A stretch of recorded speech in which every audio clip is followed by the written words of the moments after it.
यार, इसको बचाओ कोई। बस अब मैं अपनी दर्द भरी जिंदगी का बोझ और नहीं उठा सकती। ऐसा मत करो, अपनी जान मत दो, ये गलत है। आज मुझे हर तकलीफ, हर गम से आजादी मिल जाएगी। आज मैं आजाद हो जाऊंगी। नहीं ऐसा मत करो, सुनो, मान जाओ। मैं आ रही हूँ तेरे पास। नहीं ऐसा मत करो, खुद की जान मत दो, ये सबसे बड़ा पाप है। पाप और पुण्य कोई मायने नहीं रखते मेरे लिए। अब मैंने फैसला कर लिया है। अरे ऐसा भी क्या दुख है तुम्हें जो तुम अपनी जान देना चाहती हो? मेरे दुख की गहराई सिर्फ वही समझ सकता है जिसने कभी प्यार की गहराई ना पी हो। अरे नीचे आओ प्लीज। और उसी प्यार में धोखा खाया हो। मेरी मौत का जिम्मेदार सिर्फ वही है जिसने मेरा दिल तोड़ा, मुझे धोखा दिया। किसी और की बेवफाई की सजा खुद को क्यों दे रही हो? ताकि मेरे मरने के बाद उसकी जिंदगी सजा बन सके। नहीं। अरे साहब, इस लड़की ने छत का दरवाजा भी अंदर से बंद करके रखा है और कोई तरीका भी नहीं है इसे रोकने का। अरे पर कोई तो रास्ता निकालना पड़ेगा ना।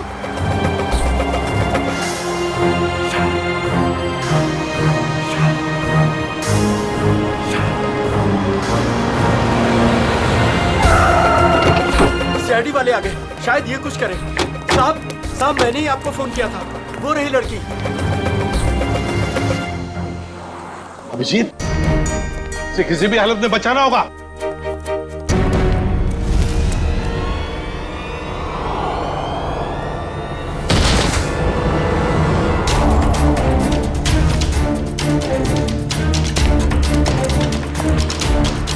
आप लोग पीछे रहिए, पीछे हटिए। सर जिंदा है, सर जिंदा है। जिंदा है। सर ये कुछ कहना चाहती है। देखो घबराओ मत, हम तुम्हें कुछ नहीं होने देंगे। हाँ, एम्बुलेंस आती होगी, बताओ कुछ कहना चाहती हो? शापित ड्रेस। हाँ, शापित ड्रेस। जूही को बचा लो। जूही? कौन जूही? सुनो अभिजीत। सर, एम्बुलेंस बस आ रही है। अब तो इस बेचारी की लाश ही जाएगी, दम तोड़ दिया इसने। सर मरने से पहले दो बातें कह रही थी ये, शापित ड्रेस और जूही को बचा लो। इसका तो एक ही मतलब हो सकता है अभिजीत, इस आत्महत्या के साथ साथ इसके पीछे कोई गहरा राज छुपा है, पता लगाना पड़ेगा। ये कौन है? होटल का मैनेजर कहाँ है? मैनेजर साहब 4 दिन से छुट्टी पर गए हुए हैं और आज हमारे होटल में एक बहुत बड़ी शादी है, तो सारे लोग उसी में लगे हुए हैं। अच्छा, क्या आप में से कोई इस बेचारी को जानता है? सर मैंने कोई विज्ञापनों में देखा है इसे। अच्छा, मॉडल थी मतलब ये। और कुछ जानते हो? सर सुबह में मैंने इसे देखा था, ठीक ठाक थी, एक रेस्टोरेंट में चाय नाश्ता करने बैठी थी सर। ये अकेली थी या इसके साथ कोई और भी था? नहीं सर, इसके साथ और कोई नहीं था। कौन से रेस्टोरेंट देखा था? अरे जॉनी, एक कौन मस्का देना। अभी लाया। बैठिए सर, बैठिए। क्या लेंगे आप? नहीं, कुछ खाने पीने नहीं आए, कुछ पूछताछ करने आए। सर आप इस लड़की की फोटो देखो, इस लड़की ने अभी अभी आत्महत्या कर ली है। इसको पहचानते हो? साहब ये तो मेहर कुमार है, पर इन्होंने आत्महत्या क्यों कर ली? उसी का पता लगाना है। अच्छा ये बताओ, क्या तुम मेहर को जानते थे? नहीं साहब, कुछ खास तो नहीं जानता उनके बारे में। वो आज सुबह यहाँ आई थी ना नाश्ता करने? Yes ma'am. क्या तुम्हें वो परेशान वगैरह लगी या फिर कुछ? हाँ साहब, जब वो नाश्ता कर रही थी ना तो बहुत रो रही थी। मैं उनके पास गया, मैंने पूछा क्या हुआ, तो मुझे कुछ बताया नहीं उन्होंने। अच्छा, क्या जब वो यहाँ पर बैठी तो उसने किसी को फोन वोन किया या किसी का फोन आया था उसे? नहीं साहब। किसी जूही को जानते हो? मेहर के साथ यहाँ पे आती थी? नहीं साहब। नहीं। अरे जरा अपने दिमाग पर जोर डालो, याद करने की कोशिश करो, देखो कुछ याद आता है क्या? हाँ साहब, जब आज वो आई थी तो बहुत ज्यादा मेकअप किया हुआ था और उन्होंने कपड़े भी कुछ अतरंगी, कुछ फिल्मी टाइप कपड़े पहन रखे थे। किसी शूट में जा रही होगी वो। हाँ ठीक है, जाओ। Thank you sir. अभिषेक, पता तो लगा सकते हैं मेहर के बारे में किसी कास्टिंग एजेंसी या मॉडल कोऑर्डिनेटर से? सर एक जान पहचान वाला है तो सही। हेलो विक्रांत। हाँ अभिजीत बोल रहा हूँ यार। अच्छा एक मॉडल है मेहर कुमार, उनके बारे में कुछ बता सकते हो? नहीं फिल्म नहीं बना रहा हूँ, एक केस के सिलसिले में ही पूछ रहा हूँ। समीर। अच्छा अच्छा अच्छा अच्छा। Okay okay, thank you very much. Sir, ये समीर नाम का एक फैशन डिजाइनर है, उसके यहाँ पे ये शो स्टॉपर है। आज ही वो फैशन शो होने वाला है। ऐसे क्या हुआ होगा जो उसने ऐसी आत्महत्या की? सर, हो सकता है कि महर की फैशन शो वालों के साथ कोई अनबन हो गई हो, या फिर उन्होंने महर की जगह किसी और को ले लिया हो। फैशन शो वालों से मिलना पड़ेगा, उन्हीं से पता चलेगा क्या हुआ था।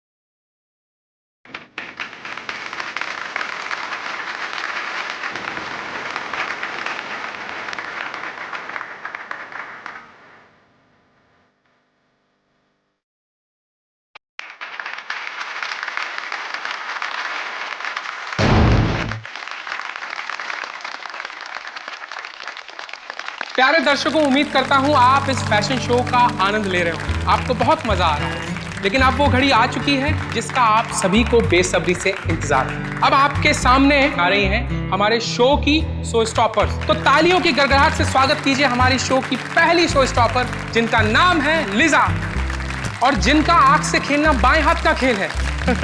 तालियों से स्वागत कीजिए प्लीज।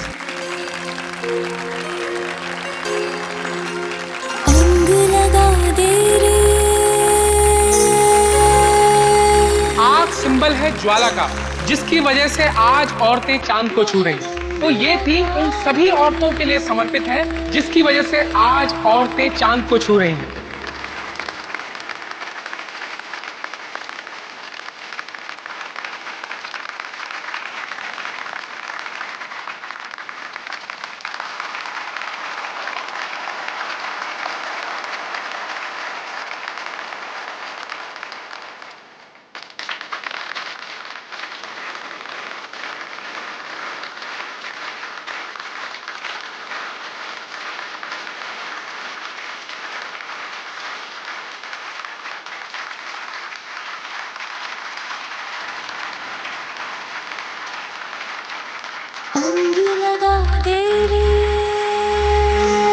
आग की चिंगारियों का जादू तो आप सभी लोगों ने देख ही लिया। अब आग और जहर की इस गर्मी को ठंडक पहुंचाने के लिए आपसे रूबरू करा रहे हैं पानी को, पानी जिसे जीवन और सृष्टि की नींव मानी जाती है।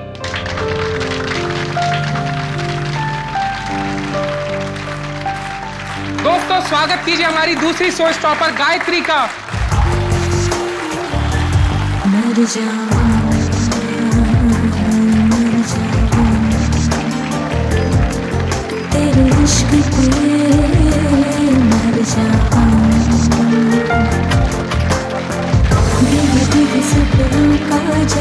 क्या समीर, सब कुछ सही है ना? हाँ, all well. Keep it up. Thank bro. Next अभी जूही आने वाली है, उसके बाद मैं आपको बुलाऊंगा वो फिनिशिंग स्पीच के लिए। हाँ, मैं रेडी हूँ। Okay okay.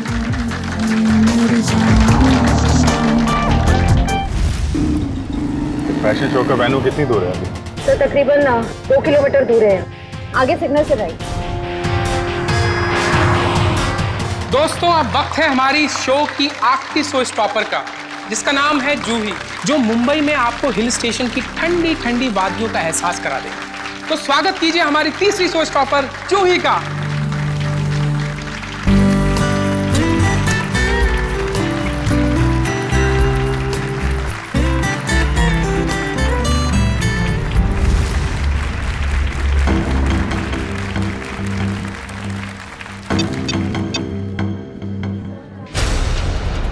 मैक, बॉक्स खोलो। पता नहीं क्यों नहीं खुल रहा सर, मैं पूरी कोशिश कर रहा हूँ सर। क्या मतलब है कि बॉक्स नहीं खुल रहा? तुमने चेक किया था ना ढंग से? ये सब क्या हो रहा है? जूही कहाँ है? उसकी एंट्री थी ना। समीर, एक्चुअली कुछ टेक्निकल प्रॉब्लम हो गई है। इससे पहले कि मेरी नाक कटे जाके कुछ करो। Don't worry, I check.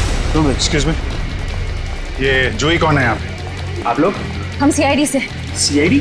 हाँ, जूही जूही कहाँ है? सर वो अभी ये नकली बर्फ के बॉक्स में फंस गई थी। और नो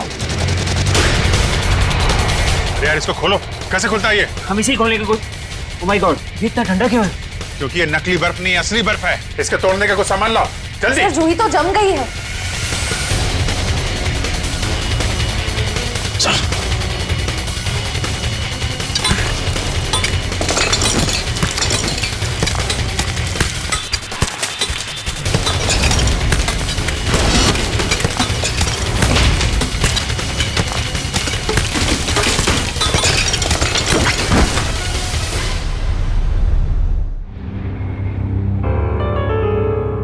जूही, सर इसकी नब्ज नहीं चल रही, ये मर चुकी है।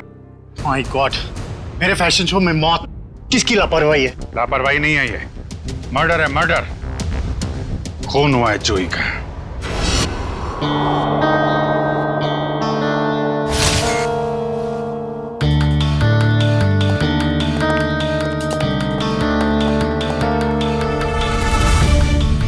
क्या लगता है? शरीर पे तो कोई जख्म नहीं दिख रहा है, ना कोई गोली का निशान और ना ही किसी हथियार का। सर पे भी किसी किस्म का कोई जख्म नहीं है, कलाइयों पर भी कोई निशान नहीं है। मतलब हाथापाई नहीं हुई है? अभिजीत, प्राइमा फेसाई तो ये एस्फिक्सिएशन का ही मामला लगता है। एस्फिक्सिएशन मतलब इसकी मौत बर्फ में जमने की वजह से हुई है? फिलहाल तो यही लगता है, बाकी तो पोस्टमार्टम के बाद ही पता चलेगा। अच्छा, कितना टाइम लगता होगा आदमी को बर्फ में जमने में? यार कम से कम 4-5 घंटे तो लगते हैं। 4-5 घंटे?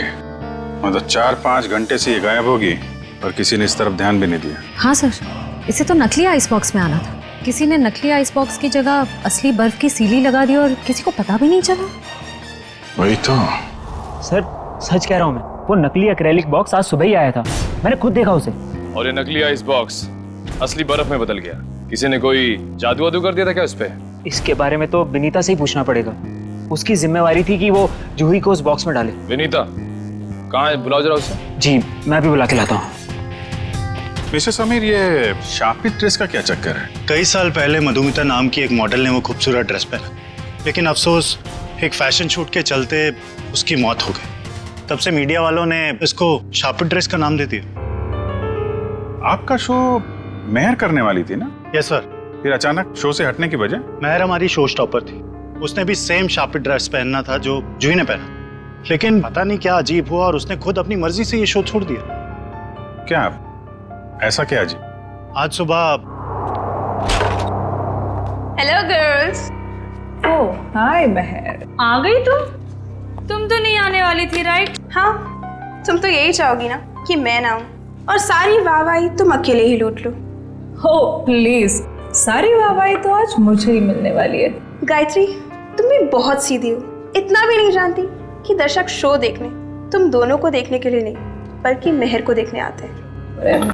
मेहर, इतना भी मत उड़ो कि किसी दिन मुंह के बल जमीन पर गिरना पड़े। और वैसे भी इतना घमंड अच्छा नहीं होता। बहुत जलन हो रही है जूही। वैसे तुम्हारी जलन की वजह समझ सकती हूँ मैं। वो मशहूर ड्रेस मुझे जो पहनने को मिल रही है। मशहूर?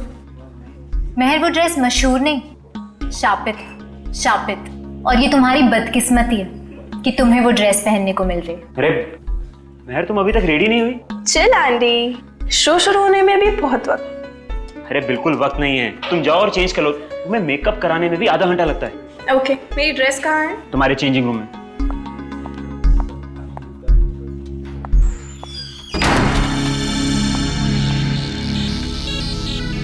अरे ड्रेस तो यहाँ है ही, कहीं जूही ने चुरा तो नहीं ली?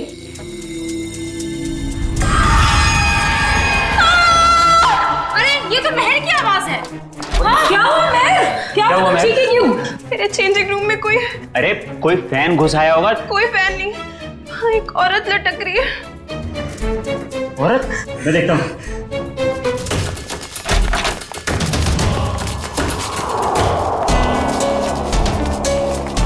मेहर, ये क्या मजाक है? यहाँ तो कोई भी नहीं है। मैं सच कह रही हूँ आंटी, यहाँ एक औरत लटकी थी।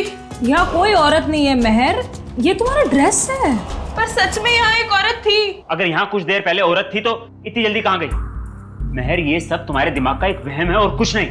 लगता है शापित ड्रेस ने तुम्हें इस कदर डरा दिया है कि तुम्हें हर जगह पे यही सब दिखने लगा है। तुम जानती हो लीसा, मैं इन सब अंधविश्वासों में नहीं मानती, पर सच में यहाँ एक औरत थी। यहाँ कोई औरत नहीं है मेहर, ये अपना ड्रामा करना ना बंद कर दो। तुम बस यही चाहती हो ना कि सारा टेंशन तुम्हें मिल जाए और हर कोई तुम्हारे आगे पीछे घूमे। प्लीज अपना ड्रामा बंद कर दो। क्या कहा तूने? ड्रामा कर रही हूँ मैं, ड्रामा कर रही हूँ। हटो। क्या शोर लगा रखा है? समीर वो क्या वो? मैंने सब सुना है। प्लीज, शो शुरू होने में कुछ ही वक्त है। प्लीज ये बच्चों की तरह लड़ना झगड़ना बंद करो। मगर कुछ नहीं, जो कहना है वो शो के बाद कहना। एंड प्लीज तुम सब भी अपना अपना काम करो। चलो यार, चलो चलो। ये मेहर को कोई मानसिक बीमारी थी क्या? नहीं सर, ऐसा बिल्कुल नहीं था। मैं पिछले 5 सालों से उसके साथ काम कर रहा था। उसने पहले कभी ऐसा बर्ताव नहीं किया सर। अच्छा, फिर क्या हुआ? मेहर की जगह जूही ने कैसे ली? आज सुबह जब हम उसके मेकअप रूम में गए तो। सॉरी समीर, मैं ये ड्रेस नहीं पहन सकती। ड्रेस नहीं पहन सकती? क्या कह रही हो? ये ड्रेस वाकई में शापित हुई तो? कैसी बातें कर रही हो तुम? थोड़ी देर पहले तो तुमने कहा था कि तुम इन सब बातों में विश्वास नहीं रखती, तो अब क्या हुआ तुम्हें? अब तक नहीं मानती थी, पर अब लगने लगा है जरूरी नहीं ये सारी बातें दकियानुसी हो, इनमें कुछ तो सच्चाई हो सकती है। महर, शो की सारी तैयारियां हो चुकी। अपना नाटक बंद करो और जाके तैयार हो जाओ। तुम्हारे शो के चक्कर में मैं अपनी जिंदगी खतरे में नहीं डाल सकती। तुम भूल रही हो कि तुमने मेरे साथ कॉन्ट्रैक्ट साइन किया। मैं तुम पे केस कर सकता हूँ। और कितनी अच्छी एक्टिंग करोगे समीर। तुम यही चाहते हो ना मैं तुम्हारे शो से हट जाऊं, तो ऐसे ही बोल देते। ये शापित ड्रेस के जरिए मुझसे पीछा छुड़ाने का अच्छा रास्ता ढूंढा तुमने। ये क्या कह रही हो तुम? भला मैं क्यों तुम्हें अपने शो से बाहर करूंगा? सब समझती हूँ मैं, आजकल वैसे भी तुम मुझसे सीधे मुंह बात नहीं करते हो। खैर, अगर तुम चाहते हो मैं ये शो करूं तो मुझे कोई दूसरी ड्रेस दे दो। शो की सारी तैयारियां हो चुकी हैं। आखिरी वक्त पे हम ड्रेस नहीं बदल सकते। या तो ड्रेस बदलेगी या फिर मॉडल। अब तुम सोच लो, तुम्हें मेहर चाहिए या फिर ये ड्रेस? तो ठीक है, ड्रेस नहीं बदलेगी, तुम सोच लो। ये तुम्हारा आखिरी फैसला है? मेरा हर फैसला आखिरी ही होता है। तो ठीक है, मुबारक हो तुम्हें ये सड़ी पुरानी शापित ड्रेस। ढूंढ लो कोई शो स्टॉपर। बेशक ढूंढ लूंगा। तुम ये भूल रही हो कि तुम्हें बनाने वाला मैं ही हूं। मैं किसी को भी शो स्टॉपर बना सकता हूं। जूही, तुम्हारे पास 5 मिनट है। इन 5 मिनटों में तुम मुझे वो ड्रेस पहन के तैयार दिखनी चाहिए। वाह समीर, जूही क्या चॉइस है तुम्हारी। जूही खुद उस शापित ड्रेस से डरती है, वो कभी ये ड्रेस नहीं पहनेगी।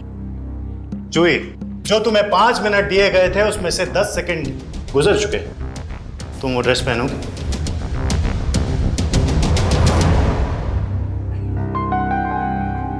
पहनूंगी सर। बेटा, मुझे ना कहने वाली मॉडल ज्यादा देर ऊंचाई पर नहीं रहती। आज से तुम्हारा बुरा वक्त शुरू। बुरा वक्त मेरा शुरू होगा या तुम्हारा, ये जल्दी पता चल जाएगा। और इस तरह जूही ने मेहर की जगह ले ली। सर, इसका मतलब मेहर को अंदाजा हो गया था कि जूही की जान खतरे में है, इसलिए उसने मरते वक्त ये कहा कि जूही को बचा लो। ये आप क्या कह रही हैं? मेहर की मौत हो गई? कब? कैसे? मेहर ने आत्महत्या कर ली है, एक बिल्डिंग की छत से कूद के। और मरने से पहले उसने हमें बोला था कि जूही को बचा लो, लेकिन देर हो गई। सर, यह है विनीता, इन्हीं की जिम्मेदारी थी जूही को बॉक्स में डालने की। तो बताइए विनीता जी, नकली आइस बॉक्स असली बर्फ में कैसे बदल गया? पता नहीं सर, जब मैंने वो बॉक्स चेक किया था तो वो नकली था, एक्रिलिक का। जरा वो जगह दिखाइए जहाँ पे आखिरी बार आपने चेक किया था बॉक्स को। सर यहीं पे सामने। यहाँ पे? जी सर, ये बॉक्स यही रखा गया था। मेरी जिम्मेदारी ये थी कि मैं जूही को बॉक्स के अंदर बिठाऊं और फिर माँ को सिग्नल दूं कि जूही की एंट्री के लिए रेडी हो जाए। तुमने जूही को बॉक्स के अंदर जाते हुए देखा था? नहीं सर, मैं देख नहीं पाई। नहीं देख पाई मतलब? यही तो काम था ना तुम्हारा। हाँ, जब मैं बॉक्स चेक कर रही थी तभी मुझे किसी ने बाहर बुलाया और मुझे जाना पड़ा। लेकिन फिर मैंने अदिति से कहा कि कुछ देर के लिए वो मेरी ड्यूटी संभाल ले। और फिर 20 मिनट बाद जब मैं वापस आई तो मैंने देखा कि जूही बॉक्स के अंदर जा चुकी थी। तब तुमने बॉक्स चेक किया था? हाँ, मैंने किया था। मुझे थोड़ा ठंडा भी लगा, मानो जैसे कि असली बर्फ रखी हो। अच्छा, इस बारे में तुमने अदिति से पूछा था? मैंने पूछा उससे, तो उसने कहा कि एक असली फील लाने के लिए इसे ठंडा किया गया है। और फिर तुरंत ही जूही की एंट्री हो गई और बर्फ भी स्टेज पर चला गया। अदिति कहाँ है? जब से ये हादसा हुआ है वो कहीं दिखाई नहीं दे रही। मयूर, जरा चेक करो अदिति को। Yes sir. क्या काम क्या करती है अदिति यहाँ पे? सर इंटर्न है यहाँ। इंटर्न? अच्छा, जूही की स्टेज पे कितने बजे एंट्री थी? सर ठीक 11:30 बजे। एक आदमी को बर्फ में जमने के लिए कम से कम 4 से 5 घंटे लगते हैं। 4-5 घंटे से जूही गायब थी और किसी ने ध्यान नहीं दिया। नहीं सर, जूही इतने वक्त से गायब नहीं थी। शो से पहले तो उसने मेकअप कराया था। क्या? निखिल, जरा मेकअप मैन से पता करो। सर जूही का मेकअप 10:30 बजे हुआ। उनकी एंट्री के 1 घंटे पहले 11 बजे तक मेकअप खत्म करने के बाद वो यहाँ से चली गई थी सर। पक्की बात है? तुमसे कोई गलती तो नहीं हो रही है? नहीं सर, मुझे अच्छे से याद है। अच्छा, तुमने ठीक से देखा था वो जूही ही थी? हाँ सर, मैं अच्छे से पहचानता हूँ उसे। सच बोल रहे हो? हाँ सर। ठीक है सर मेकअप मैंने बताया कि जूही 11 बजे वहां से मेकअप करा के निकली। क्या 11 बजे? और 11:30 बजे वो आधे घंटे में कैसे बर्फ में जम गई वो? हाँ सर, ये नामुमकिन है। किसी ने पहले जूही को गायब किया, फिर उसे बर्फ में जमाया, फिर उसकी लाश को बर्फ की सीलिंग में फिट किया। सर ये सब आधे घंटे में नहीं हो सकता। आमिर, क्या पता चला? कुछ नहीं सर। इतना तो तय इन सबके पीछे अदिति का हाथ है। इतना बड़ा एक्रेलिक बॉक्स यहाँ से गायब किया गया और बर्फ की सिल्ली यहाँ लाई गई। जो कुछ भी हुआ है यहीं इसी एरिया में हुआ है। जरा ध्यान से चेक करो इस एरिया को।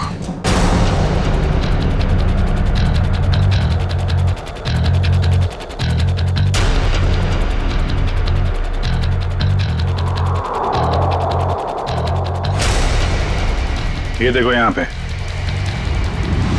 पे मिट्टी और पानी है, मतलब बर्फ यहाँ पे रखी गई थी। निशान इस तरफ से आ रहा है। ऐसा लगता है बर्फ इस तरफ से घसीट कर लाई गई है। देखते हैं कहाँ पे ले जाती है हमें निशान। प्रॉप रूम, तो इस प्रॉपर्टी रूम से लाई गई है वो बर्फ यहाँ पे रखी हुई थी। कहीं अदिति यहीं तो नहीं छुपी हुई? हो सकता है।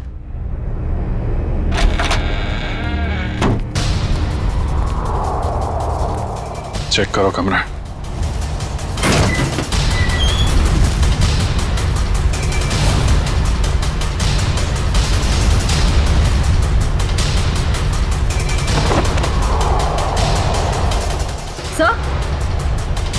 सर ये देखिए, एक्रिलिक बॉक्स यहाँ पे। निखिल, जरा बुला के लाओ समीर एंडी को। अच्छी प्लानिंग की इस अदिति ने। बर्फ की सिल्ली यहां से स्टेज पे ले गई और नकली बॉक्स यहां पे रख दिया। सर ये लो। ये है वो नकली बॉक्स? हाँ सर, यही है वो बॉक्स। कितने दिन पहले रखा है आपने अदिति को काम पे? लगभग 1 हफ्ते से। और काम पे रखने से पहले उसका बैकग्राउंड वगैरह तो चेक नहीं किया होगा? मगर ये सारा किया धरा उस अकेले का नहीं है, कोई ना कोई और शामिल है इस सब में। कौन हो सकता है सर? कोई भी हो सकता है, आप भी हो सकते हैं, या आप। लेकिन जो कोई भी है बहुत जल्द पकड़ा जाएगा। ये दरवाजा कहाँ पे खुलता है? सर ये हमारा बैक डोर है।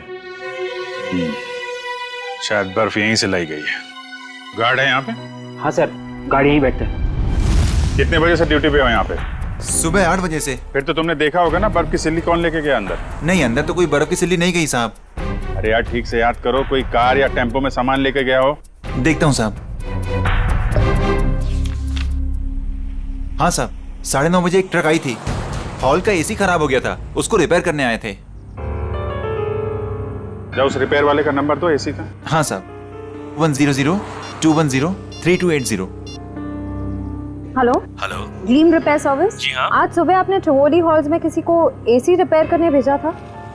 नहीं मैडम, एक कंप्लेन तो आया था, लेकिन 5 मिनट बाद उन्होंने खुद कॉल करके कैंसिल करवा दिया था। कहा एसी चलने लगा है तो भेजने की कोई जरूरत नहीं है। आप वो दूसरा नंबर हमें बता सकते हैं? नंबर नहीं दिख रहा था मैडम, वो प्राइवेट नंबर था। Okay, thank you. अच्छी तैयारी कर रखी थी इन तीतरों ने। आरटीओ से पता लगा उस ट्रक के बारे में, उसका मालिक कौन है? लगता है नंबर प्लेट भी नकली होगी, लेकिन चेक करो, देखो कुछ पता चलता है क्या? सर तो फिर हम उन लोगों तक पहुंचेंगे कैसे? उस बर्फ की सिल्ली से। वो बर्फ की सिल्ली 6.5 फीट लंबी और काफी चौड़ी थी। ऐसी सिल्ली तो हर जगह मिलती नहीं है। पता लगा इस इलाके में कितनी बर्फ की फैक्ट्रियां हैं। सर इस इलाके की आखिरी बर्फ की फैक्ट्री है। देखते हैं क्या पता चलता है। सर आप लोग बल्ब खरीदने आए? नहीं नहीं, क्या हुआ तुम्हें? ये चोट कैसे लगी? सर वो कल रात को। आप कौन हो? सीआईडी। सीआईडी? अच्छा हुआ आप लोग आ गए। कल रात हमारी फैक्ट्री में ही चोरी हुई थी। चोरी? कैसी चोरी? आप सुनेंगी तो आपको यकीन नहीं होगा मैडम जी। अब तक तो चोर रुपया, पैसा, जेवर की चोरी करते थे और नहीं तो मोबाइल, टीवी, रेडियो चुराते थे, परंतु अब तो हद हो गई है। वो हमारी दुकान से बर्फ चुरा कर ले गए। बर्फ की चोरी? मैंने रोकने की बहुत कोशिश की सर, उन पापियों ने मेरा शरीर फोड़ दिया। कुल मिला के कितने पापी थे? मतलब कितने लोग थे वो? सर 2 आदमी, 1 औरत। उनके चेहरे देखे थे तुमने? नहीं सर, उनका चेहरा ढका हुआ था। कितने बजे हुआ ये हादसा? यही कोई कल रात 11 बजे। कल रात 11 बजे? सर जूही का खून तो आज सुबह 11 बजे हुआ। अच्छा, जो बर्फ चुराई थी वो कितनी बड़ी थी? यही कोई 6.5 फीट। 6.5? इसका मतलब यहाँ से ले जाई गई होगी किसी ट्रक या टेम्पो में, और शायद कोल्ड स्टोरेज वाले टेम्पो में, जिसमें बर्फ की सीढ़ी लग के यहाँ से फैशन शो तक पहुँचाया जाए और बर्फ पिघले भी नहीं। निखिल, पता करो किसी कोल्ड स्टोरेज का ट्रक चोरी होने की रिपोर्ट लिखवाई गई है क्या, या ऐसा कोई ट्रक किराए पे लिया गया हो? सर निखिल, उस आइस ट्रक के बारे में क्या पता चला? सर कोल्ड स्टोरेज की सभी कंपनियों से मैंने पता किया, लेकिन उस ट्रक के बारे में कुछ पता नहीं चला। एक काम करो निखिल, आइस फैक्ट्रीज के आसपास जितने भी लोग रहते हैं, दुकानें हैं, सब में जाके पूछताछ करो। देखो शायद किसी ने कुछ देखा हो। सर ये केस तो दलदल की तरह धंसता जा रहा है। पहले मेहर ने खुदकुशी की और जूही का नाम ले लिया, फिर जूही का भी खून हो गया, और वो भी इतनी अजीब तरीके से। बर्फ की सिल्ली के अंदर जमा दिया उसको। वही तो समझ में नहीं आ रहा है अभिजीत, बर्फ की सिल्ली में ही क्यों? अगर उसे मारना ही था तो उसके पास और भी तरीके थे उसे मारने के लिए, लेकिन बर्फ के सिल्ली में ही क्यों? खूनी ने बहुत जोखिम उठाया सर। ट्रक किराए पर ली, बर्फ की सिल्ली को किसी तरीके से फैशन शो में पहुंचाया है, और जूही की लाश को नकली बर्फ की सिल्ली की जगह असली बर्फ की सिल्ली में डाल के स्टेज में भेज दिया। और फिर कौन हो सकता है इतनी सोच समझ के करने वाला खूनी? फिर जूही को ही क्यों मारा उसने? अभिजीत, कोई ना कोई वजह तो जरूर है, इसके पीछे कोई ना कोई तो राज है। सर? हाँ? सर मैंने जूही का बैकग्राउंड अच्छे से चेक किया, एक बहुत ही खास बात सामने आई है। क्या? समीर के फैशन शो में एक मॉडल होने के साथ साथ जूही समीर की गर्लफ्रेंड भी थी। ओह। सर समीर और जूही एक दूसरे से बहुत प्यार करते थे। इनफैक्ट समीर जूही को शादी के लिए प्रपोज भी करने वाला था। बड़ी अजीब बात है, और समीर ने इस बात की भनक तक नहीं आने दी हमको। सर कहीं सारी साजिश में समीर तो नहीं शामिल है? इस समीर का बैकग्राउंड चेक करो। सर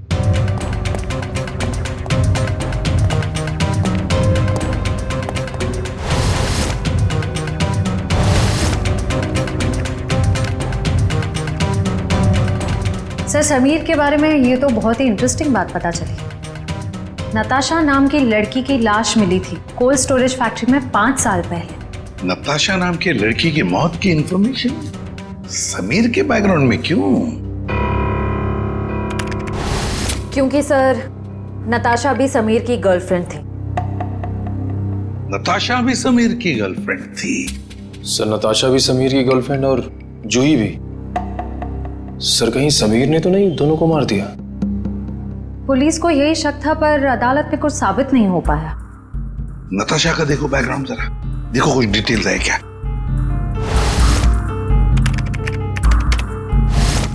सर नताशा भी जूही की तरह एक सुपर मॉडल बनना चाहती थी, पर इससे पहले कि उसके सपने पूरे हो सके उसकी मौत हो गई। और कुछ इंफॉर्मेशन है क्या? देखो। नताशा की एक बहन है शीतल। शीतल? अभिजीत, ये शीतल भी तो डिजाइनर थी समीर के उस फैशन शो में जहां पर जूही का कत्ल हुआ। Yes sir. शीतल। सर पिछले आधे घंटे से मुझे यहाँ अकेले क्यों बिठा के रखा है, और बाकी लोग कहाँ हैं? शीतल, हमें आपसे कुछ इन्फॉर्मेशन चाहिए जूही के खून के बारे में। सर मैं इन्हें बता चुकी हूँ कि मैं उस बारे में कुछ भी नहीं जानती। अच्छा, आपने समीर की कंपनी कब ज्वाइन की? यही कुछ 2 महीने पहले। शीतल, आप खुद एक डिजाइनर है, समीर के साथ एज एन असिस्टेंट काम करने का क्यों सोचा आपने? ये कैसा सवाल है? यहाँ मुझे बड़े बड़े डिजाइनर के साथ काम करने का मौका मिला है, मेरी सैलरी भी अच्छी है और मेरे काम की तारीफ भी होती है, और कोई भी लड़की समीर के साथ क्यों नहीं काम करेगी? लेकिन हर किसी डिजाइनर की बहन का नाम नताशा नहीं होता। वही नताशा जो समीर की गर्लफ्रेंड थी और जिसका खून हो गया। आप कहना क्या चाहते हैं? आपने समीर के साथ काम करने का इसलिए सोचा क्योंकि आपको उस पर शक था। आपको लगता था कि आपकी बहन नताशा को उसी ने मारा है। ये झूठ है। और फिर जब आपको पता चला कि समीर जूही से प्यार करता है, उसे शादी करना चाहता है, आपने जूही को ही मार दिया। मैं कभी समीर को अपनी बहन की मौत का जिम्मेदार नहीं मानती हूँ। वो उसे बहुत प्यार करता था और दुनिया चाहे कुछ भी बोले, मैं जानती हूँ समीर निर्दोष है। कल रात 10 बजे आप कहाँ थे? समीर के ऑफिस में फैशन शो की तैयारी कर रही थी। और कौन कौन है आपके परिवार में? मैं, मेरी मम्मी और मेरा भाई अर्जुन। अर्जुन? कहाँ है ये अर्जुन? पता नहीं सर, अब वो हमारे साथ नहीं रहता। उसका मम्मी के साथ झगड़ा हो गया था। और किस बात को लेके हुआ था ये झगड़ा? क्योंकि अर्जुन को लगता था कि नताशा के खून में समीर का हाथ है, पर मैं और मम्मी ऐसा नहीं मानते। सर, जरूर ये सारी प्लानिंग उस अर्जुन की ही होगी। कैसे हो दोस्तों? क्या बात है सालुंके साहब, चेहरे की हंसी चाल ढाल बता रहे हैं कि कोई बड़ा तीर मारा है आपने आज। कैसा है मेरे मित्र? हाँ, वरना इनको इतने अच्छे मूड में कभी कभी देखने मिलता है। बात यह है दोस्त के एक बहुत अच्छी खबर हाथ लगी है। अच्छा, क्या है वो खबर? वो ये कि जूही जो बर्फ में जम के मरी थी, पता लग गया कि आधा घंटे में वो कैसे मरी थी। कैसे? क्या हुआ था? हुआ यूं कि जूही एक्सपीजिएशन से मरी ही नहीं।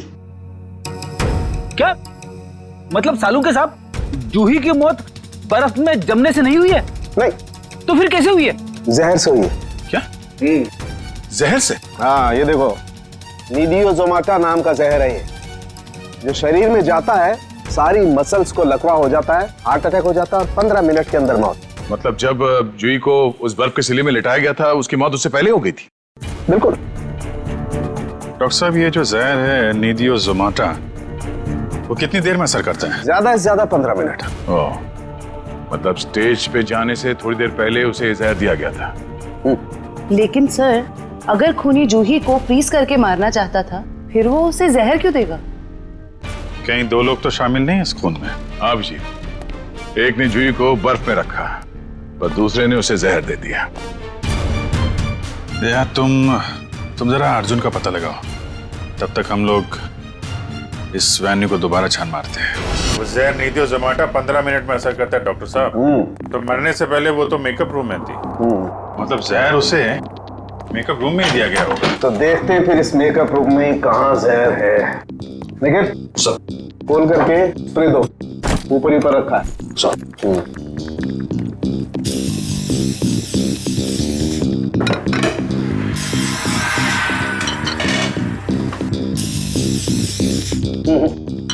खाने पीने की चीज में तो किसी में भी जहर नहीं है। सर, तो फिर मेकअप के सामान में? हाँ, हो सकता है, बिल्कुल, यू राइट।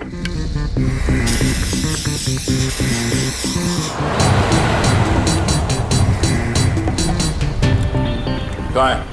सर, आगे आसपास ही है सर। हेलो? हाँ मम्मी, मैं जरा प्लेन में, मैं लैंड करके आपको फोन करता हूँ। ओके। सॉरी सर, वो खाना वाना खाए कि नहीं पूछ रही थी तो। नहीं यार, मेकअप के लिए किसी सामान में जहर नहीं। सर, शायद इसमें।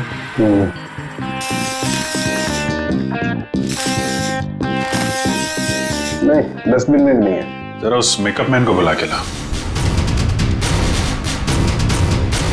अर्जुन का मोबाइल आ गई है सर। कितनी दूर है? 30 मीटर दूर sir. 30 metre? Hello, ready sir? अरे नहीं नहीं, आप घर पे आराम करो। हाँ, मैं अकेले पकड़ लूंगा उसको। हाँ सॉरी सर, वो रेडी सर भी ना। जूही का मेकअप तुमने किया था ना? जी सर। कितना टाइम लगा था उसके मेकअप में? ये कोई 1.5 घंटा सर। और इस दौरान इस कमरे में कोई जूही से मिलने आया था क्या? नहीं सर, कोई नहीं आया। अच्छा, क्या क्या लगाया था तुमने जूही के मेकअप में? सर, लाइनर, काजल और ये सब चीजें सर जो आपके सामने पड़ी है, सारी चीजें इस्तेमाल होती हैं सर। मेकअप के इस सामान में जहर नहीं है। कुछ और भी लगाया था इसके अलावा? हाँ, ये सर बॉडी पेंट सर। ये बॉडी पेंट तो यहाँ क्यों नहीं है, तुम्हारे पास क्यों है? सर, ये जूही का पर्सनल है, इसलिए शो पे रखना पड़ता है। ओके, ठीक है, जा। डॉक्टर साहब, अब ये आखिरी बॉल बची है, देखिए विकेट मिलता है कि नहीं। इस आखिरी बॉल को भी टेस्ट कर ही लेते हैं। सर, यहीं पर है सर। यहीं पर? यहीं आसपास है, यहीं पर बीप हो रहा है सर।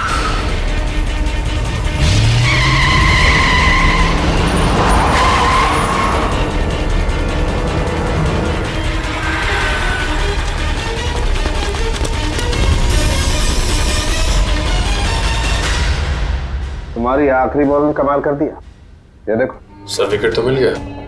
जहर इस पेंट में है। ये तो जूही का पर्सनल पेंट है, फिर इसमें जहर किसने मिलाया होगा? और उस खूनी तक हम पहुंचेंगे कैसे? उस खूनी तक उसका वही हथियार पहुंचाएगा जिसका इस्तेमाल उसने जूही की जान लेने के लिए किया है, ये पेंट।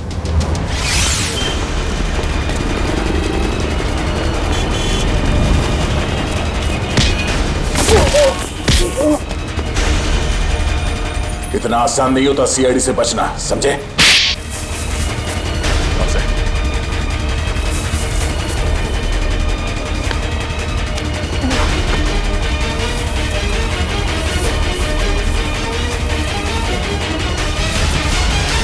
बोल।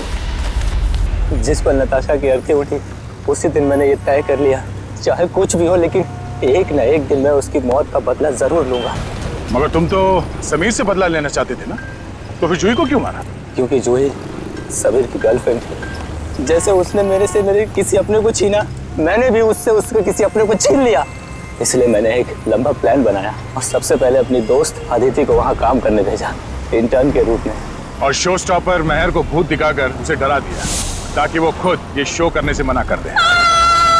मुझे पता था कि मेहर मना कर देगी और समीर अपनी गर्लफ्रेंड जूही को शो स्टॉपर बना देगा। और आइस फैक्ट्री से बर्फ चुराकर तुम अपने प्लान के लिए तैयार थे। तुमने सोचा क्यों ना उसे भी ठीक उसी तरह से मारा जाए जैसे तुम्हारी बहन नताशा की मौत हुई थी। मैं मेंटेनेंस मैन बनकर वहाँ पहले से ही मौजूद था। जैसे ही जूही मेकअप रूम से बाहर निकली, मेरी दोस्त अदिति ने उसे अपनी बातों में फंसा लिया और उसे प्रॉम्प्ट रूम तक लेके आई जहाँ मैं पहले से ही मौजूद था। फिर मैंने उसे बेहोश कर दिया और उसे मेंटेनेंस गिफ्ट बैग में डालकर कोल्ड स्टोरेज ट्रक में ले आया जहाँ बर्फ की असली सिल्ली उसका इंतजार कर रही थी।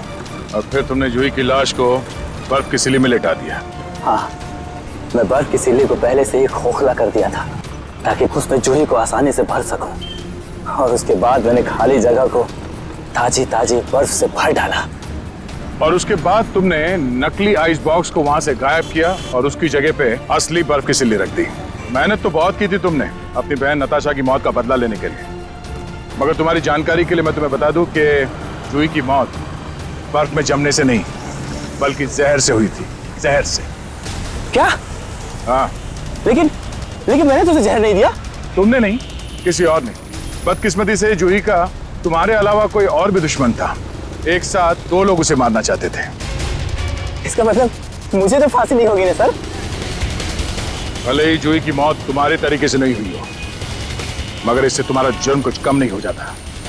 अदालत तुम्हें कड़ी से कड़ी सजा देगी। रही बात उस दूसरे खूनी की, उसे हम बहुत जल्द दबोच लेंगे। आखिर बात क्या है सर? आपने इस तरह हम सबको यहाँ इकट्ठा क्यों कर रखा? बस यूं समझ लीजिए कि केस सॉल्व होने वाला है और खूनी सामने आने वाला है। सच? कौन है वो? इतनी भी जल्दी क्या है जानने की? सब्र रखो, सब्र का फल मीठा होता है। आप ये कैसी बातें कर रहे हैं? जूही हमारे परिवार का एक हिस्सा थी। आप प्लीज हमें बताइए कौन है जूही का खूनी? खूनी जो कोई भी है, यही है। खूनी अगर यहीं पे है तो नाम भी बता दीजिए। नाम भी बता देंगे, उसके पहले हमें एक छोटा सा टेस्ट करना है। टेस्ट? ये जानते हैं ये क्या है? ये तो पेंट है। लेकिन ये कोई आम पेंट नहीं है समीर जी, जादुई पेंट है। जादुई पेंट? जी हाँ, फॉरेंसिक लैब में खास तौर पे बनाया गया ये पेंट। आज आप सबको दिखा देगा रंगे हाथों पकड़ना किसे कहते हैं। लेकिन वो कैसे? वो ऐसे आंटी जी कि ये जो पेंट है हम आपके चेहरों पे थोड़ा थोड़ा लगाएंगे और जिसका भी चेहरा लाल हो जाएगा खूनी वही है। What nonsense! भला ये क्या तरीका हुआ खूनी को पकड़ने का? है एक तरीका। वैसे मैं आपको ये बता दूं कि सीआईडी के तरीके न कभी फेल हुए हैं और न कभी होंगे। चलो भाई खेल लो होली एडवांस में।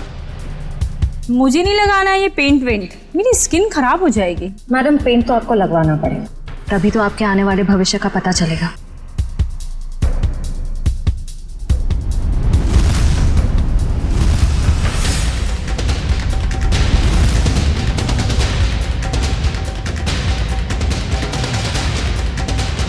सर मैं जरा बाथरूम होकर आता हूँ।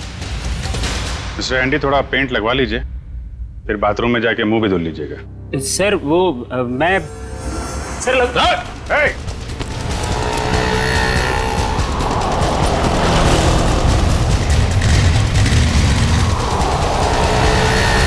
एक काम करो, इसको चारों तरफ से घेरो। बच गया है। शायद इतिहास में ये पहली बार ही होगा कि कोई सीआईडी के शिकंजे से बच के निकल गया। सीआईडी के शिकंजे से आज तक तो कोई नहीं बच पाया है। कहाँ भाग रहा है इतना? पेंट लगवा के तो चेहरा लाल करवाया नहीं तुमने। चलो ऐसे ही कर देते हैं।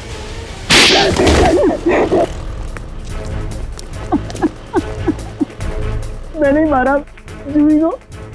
मैंने उसके बॉडी पेंट में जहर मिलाया था। मगर क्यों? क्योंकि वो मेरा राज जानती थी। कैसा राज? मैं सब की कंपनी में घोटाला करता था। महंगे और इम्पोर्टेंट मेकअप के सामान को खींच करता था नकली और चीप सामान से, और उसके सामान को बाहर मार्केट में बेचता था। यहाँ तक कि उसके डिजाइन भी चुराता था। जिस थाली में खाते थे उसी में छेद है? सब कुछ ठीक जा रहा था, लेकिन एक दिन जूही के आगे मेरा भांडा फूट गया। मैंने उसे पैसे का भी लालच दिया, लेकिन नहीं, उसने मेरी एक भी नहीं सुनी। तो समीर से प्यार करती थी। उसने बोला कि शो के बाद वो समीर को सब कुछ बता देगी। मैंने उसे मार डाला। मगर वो पेंट तो पहले मेहर पे इस्तेमाल होने वाला था। हाँ, मैंने पहले दूसरे पेंट में जहर मिलाया था, लेकिन जब मुझे पता चला कि शो स्टॉपर अभी जूही होने वाली है तो मैंने उसके नए पेंट में भी जहर मिला दिया। इससे जूही मर गई। मैंने सोचा कि सारा शक मेकअप मैन पे जाएगा, मुझ पे कोई शक भी नहीं करेगा। बेवकूफी थी तुम्हारी ऐसा सोचना। पैसों की लालच में इतना नीचे गिर गया कि चोरी की, खून तक कर डाला। अब फांसी के इंतजार में जरा ठंडे दिमाग से सोचना। पैसों की चमक कहीं ज्यादा महंगी तो नहीं पड़ गई तुम्हें?